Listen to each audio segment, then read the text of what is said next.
First the minimum wage, now the Labour leader calls for a maximum one. Jeremy Corbyn says introducing a salary limit would be the fair thing to do. But between his own earnings and a Premier League footballer's, he wouldn't say what that limit should be. Also this lunchtime, degrading and dangerous. An A&E consultant tells ITV News there is no dignity left for patients at his hospital. You just feel awful. Nobody wants to work in that kind of environment. That's not what we want for any of our patients. Shock in York as a 15-year-old girl is arrested over the death of a 7-year-old. And City of stars, are you shining just for me? They certainly are, as BAFTA now goes bananas for La La Land, giving the film 11 nominations.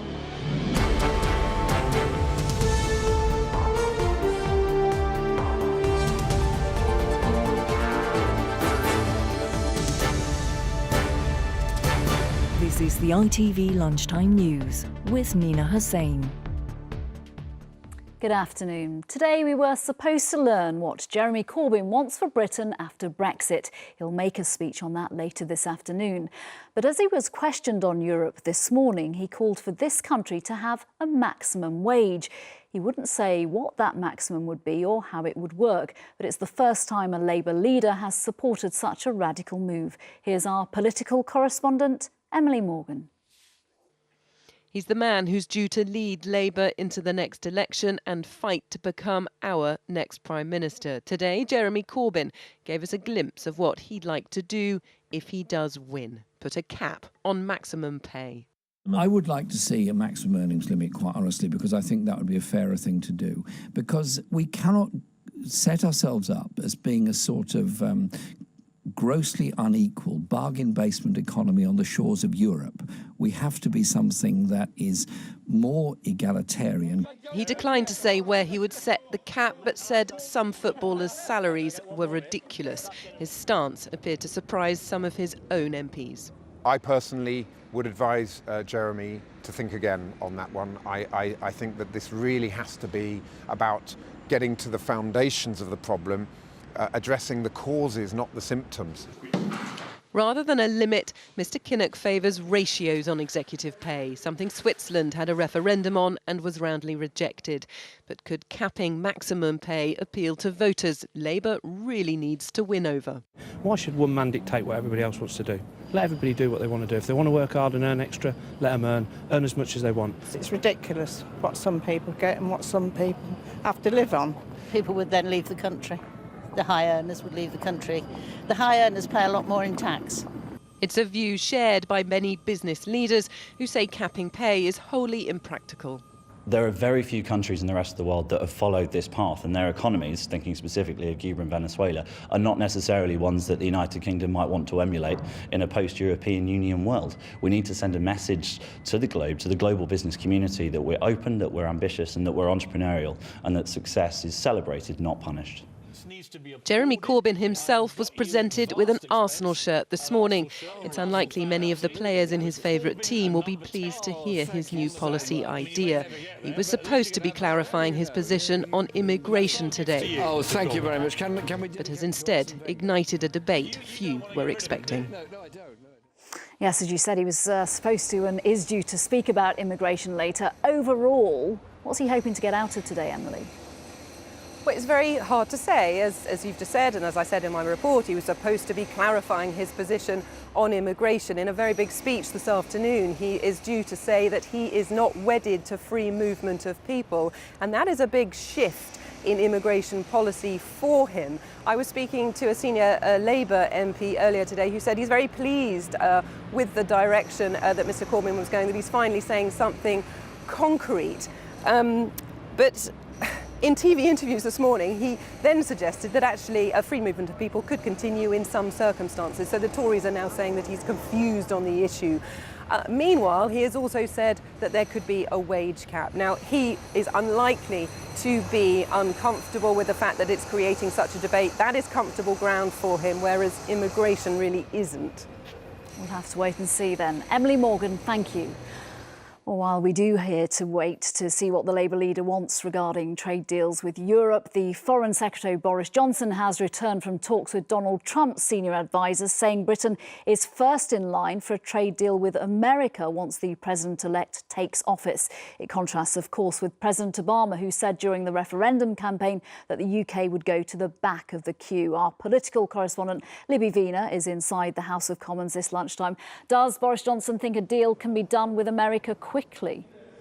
Well, it was a very short trip to the United States, but according to the Foreign Secretary, it was a very productive one. He recorded a video on the Foreign Office website while he was in Washington, saying that he had heard that we would be first in line for a trade deal with the United States. And after meeting the Speaker of the House of Representatives, Paul Ryan, he was equally enthusiastic about the reception that he'd got in Washington. There was a huge fund of goodwill for the United Kingdom on Capitol Hill, and a very large measure of understanding that now is the time to do a free trade deal. They want to do it. They want to do it fast, and that understanding was most vivid and most urgent on the part of the incoming administration. Well, when he was quizzed later by UKIP's Douglas Carswell as to whether a deal could be done within 2 years, he wouldn't be drawn on the timetable. Interestingly, he also had some very strong language about Britain's trading relationship with Germany, saying it would be the height of insanity to imperil that. He pointed out that 344,000 jobs in the United Kingdom were dependent on German investment, perhaps a shot across the Prime Minister's bows not to put immigration centre stage. Libby Wiener, thank you. An A&E consultant working in one of England's biggest cities has told ITV News that the pressure on his hospital is so bad it's become degrading and dangerous.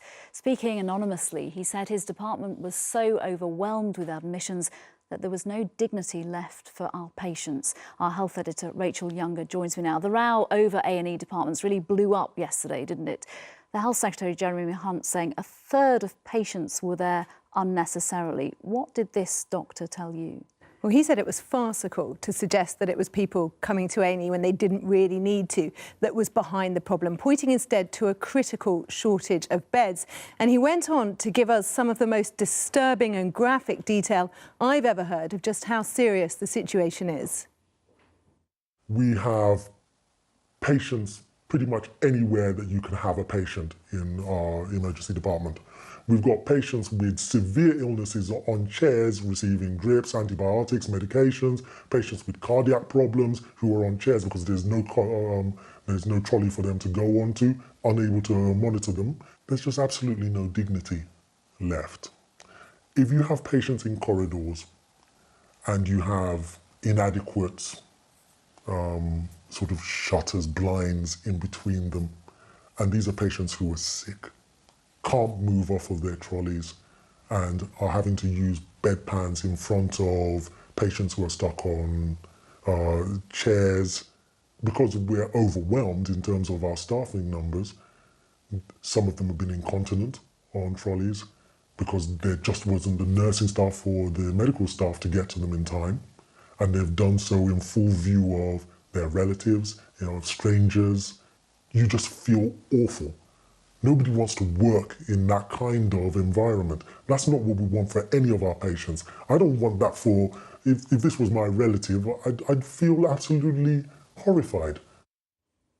Hard to listen to that. What does he say is behind the bed shortage you talked about? Well, he shares the view of many health experts who believe that it's the 6 consecutive years of cuts to social care that is putting unsustainable pressure on hospitals like this, cuts that we drew attention to last night and showed some of the implications. Now, why is that? He says that with patients taking up hospital beds when they don't need to because there aren't care packages for them at home, that causes a logjam and means you can't get people out of emergency departments. And figures from NHS England that we've just seen today do seem to back that up, showing that trolley waits of more than 12 hours for elderly people in A&E have more than doubled in the past 2 years. It's sobering stuff, isn't it? It is. Rachel Younger, thank you very much. Thank you.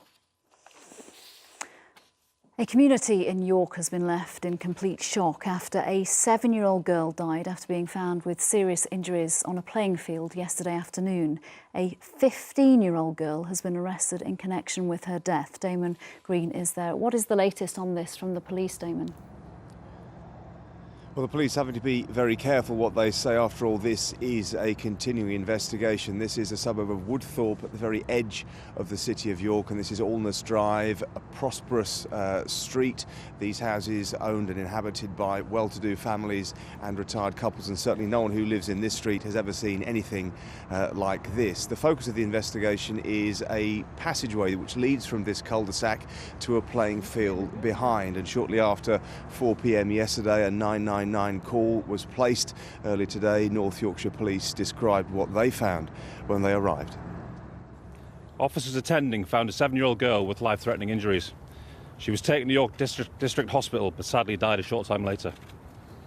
15-year-old girl has been arrested in connection with the incident and remains in police custody.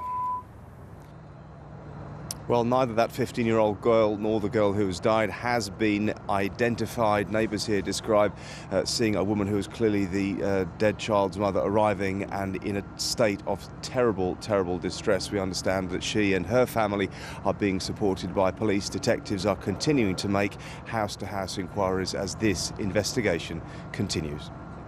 Damon Green, thank you. Still to come, why is the Southern strike still on when the changes on the trains have already been made? We speak to both sides and an angry commuter. And grim reality versus musical escapism, the British film taking on La La Land at the Brits. First, the World Cup is about to get much bigger. FIFA announced today they want to expand the tournament in 2026. Our correspondent Richard Pallow is here. Richard, why? Why are they doing this? Well, just when you thought the commercialisation of football couldn't get any greater, they've decided to prioritise revenue, it would seem, over prestige. And so the competition is going to become half as big again as it already is now. Now, crucially, unanimously, it got the backing of all the FIFA members. That's the first thing to say. However, why wouldn't you vote if you're one of the lesser nations? Because you've now got a much better chance of getting to that showpiece event. And as for the new FIFA president, his name is Gianni Infantino. He now gets two things: power and money. Money because the profits will go up by £500 million. Power because all the nations will be saying, thank you very much for letting us in the future. It's also about growing into the areas of China and India, economic powerhouses that have poor national sides, and this gives them the better chance of getting there. Selfishly, what does it mean for the home nations? Interestingly, probably not very much, because UEFA, the European Countries Association, already have lots of places. They will probably only get a couple more in the shake-up. This is all really about the foreign Africa, Asia getting more. Interestingly, European club leagues, which of course are so powerful, they've reacted by saying, we do not like this idea, we are strongly critical of it. The Spanish clubs are even saying we may take FIFA to court, but I think whatever FIFA wants, FIFA usually gets. Richard, thank you. Thousands of commuters in the south of England have endured months of rail strikes on southern services. Another started today. The dispute is over who does what on a train. Southern says drivers can open and close the doors at stations. The rail unions say the conductor or guard should do it because they have a better view and can stop people getting trapped. But while the dispute has raged on for months, Southern has already made that change. No job losses have been made. The conductors are still on board. So why are both sides still fighting? Could this dispute cross to other rail lines? And what impact is it having on passengers? It's been so terrible, even like money-wise mainly, and then time-wise. Every time you show up at the station, there's a delay or a cancellation. So it's been a nightmare before the strikes, but this is just added to it really, that you go to work and you just never know if you're going to get back in the evenings. Oh, it's really frustrating, and it's even worse trying to get home. It's just, it takes hours. I mean, this is going to take an extra hour and 15 minutes on my journey. I was up an hour and a half earlier than I would otherwise have been this morning, which is obviously very frustrating. But yeah, having to plan our lives around trains that may or may not turn up and make alternative arrangements. It's having a massive impact on not just us, but obviously grandparents that need to help out and other people. It's been very frustrating. Well, joining me now is another frustrated commuter, Michelle Williamson, Mick Whelan, who is the General Secretary of the ASLEF Union, and in our central London studio, Angie Dole from Southern. Welcome all. Mick and Angie, if I can start with you, just for clarification for our audience, the staffing changes came on board at the beginning of the year. So in 20 seconds, Mick, if I can start with you, why is this dispute still going on? Well, for 9 months, we've been trying to get around the table to talk about the safety application. The company have been more intent on keeping us in the High Court rather than dealing with the issue. The safety concerns haven't been addressed, and the onboard staff are being de-skilled, and they're not existing. They're not providing them now. And the reality is it's not a safe railway. Mick, thank you. Angie, the same from you. Around 20 seconds of why, given you've made those changes, this dispute is still ongoing. We've made the changes to improve our ability to run the train service. The Chief Rail Inspector has said that the railway is safe. We already operate these trains using the drivers opening and closing the doors today. And we have guaranteed that we will have a second person on the train rostered where we had a person today. And to demonstrate that commitment, we are recruiting an extra 100 staff to be able to deliver that commitment. OK, Angie, thank you very much for sticking to time on that. Michelle, for viewers who don't commute on Southern services, just describe quite briefly for me what your daily commute has been like for the past few months. Well, I actually don't travel every day. The reason why I'm here to tell you my experience is because when I do travel, I travel with my son, who's 5 years old, for really important speech therapy, which is delivered at the Nuffield Centre in London. And I classify that as a privilege. And it's also imperative that he does it so that he's able to make the progress he needs for lifelong learning. And you have to make an appointment on a specific day, on a specific time. On a weekly basis. How has that been impacted? It's almost impossible to know what's coming. So unfortunately, we've had to miss appointments. We've had to try and take the tube from Morden, which is 19 stops, my son would tell you. And this all impacts on other things that go on in his life and affect him and his sensory processing difficulties that he has on a daily basis. Mick, this is the reality. You don't seem to be reacting to Michelle's life right now. What would you like to say, Michelle, to Mick, first of all, and then to Angie? I just think that everyone needs to understand that it's not just about the commuters who are travelling for work, which is to support their families and to bring money in to pay, but it's also for vital services such as going to hospitals or visiting, having appointments in places. And these things are so important, and without having those services there, it just makes life extremely difficult, and it's extremely frustrating as a parent and upsetting to know that I can't get him where he needs to be. Nick, this is one woman's story, one woman's struggle. There are thousands out there at the moment. Truly, Nina, and you know that I spend 85 to 90% of my time promoting railways, seeking greater investment, trying to reduce fares, trying to make it the proper alternative and integrated transport system, trying to get freight on rail. I have no interest in my members in alienating the travelling public. You know, we want trains, we want train drivers there, but at the core of this, we need a safe railway. And if the people who are doing the day job day in, day out say it isn't safe and we've got to address it, that's what we need to do. This system is being used on lots of rail services across the country. The rail regulator says it's safe. Actually, he doesn't. And I know the rail regulator rather well. In the most recent report and the evidence he gave to Transport Select Committee, he said if the company, which they haven't done with their due diligence, had carried out the appropriate process and done the training, it can be safe. At no time has he said Southern is safe. Angie Dole, you've guaranteed at the moment that the conductors, the guards are still on the trains, but you can't guarantee that forever, can you? And you would run a train with just a driver on it, wouldn't you? What we've said here is every train that has a conductor or had a conductor on will have a safety trained person on that train. What we're looking for here is some exceptional circumstances where we would still run the train for the benefit of the passenger.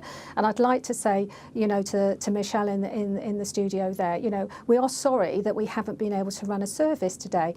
You know, the action that's being taken by the union is totally disproportionate to the changes that we want to make.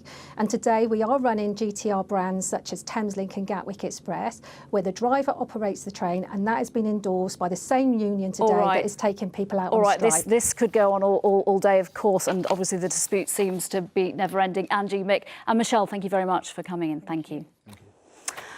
Finally, a gritty British drama will take on an uplifting Hollywood musical at next month's British Academy Film Awards. I, Daniel Blake, is up for Best Film against La La Land, which swept the board at yesterday's Golden Globes and has now bagged 11 nominations from BAFTA. Here's our arts editor, Nina Nanar. It is pure escapism and is now set to sweep up even more awards. There's so much that I can't see.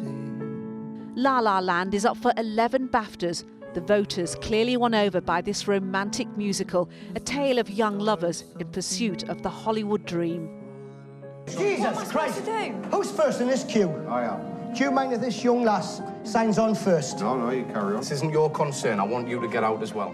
And what a contrast. Competing with La La Land for the Best Film BAFTA is I, Daniel Blake, a gritty story about living on benefits in the North East. It has 5 nominations, the most for a British film. You've done nothing to be ashamed of. You're alone with 2 kids. You've done amazing. These are really proper dramas, really proper adult grown-up dramas that take their time to tell their story and are character studies. It feels like the antidote to the mindless, hyperactive blockbuster. Why you didn't come home like you're supposed to? Huh? British actress Naomi Harris's portrayal of a drug addict is also recognised this year. Moonlight has 4 nominations in all, another low-budget drama competing for the top prizes. We could have been a family. We are a family. Hugh Grant is also up for a BAFTA for Florence Foster Jenkins, saying this lunchtime he's very pleased at what for him is a rare honour. For his co-star Meryl Streep, called overrated by President-elect Trump yesterday, this is her 15th BAFTA nomination. With a large number of BAFTA voters also overlapping with Oscar voters, it is looking good for the low-budget human drama when the Oscar nominations are announced later this month. But this is the one they've gone gaga over, La La Land, the film to beat. Nina Nanar, ITV News. That is all from me for now. Join Mary Nightingale for the latest developments on the ITV Evening News. But from the Lunchtime team, bye-bye.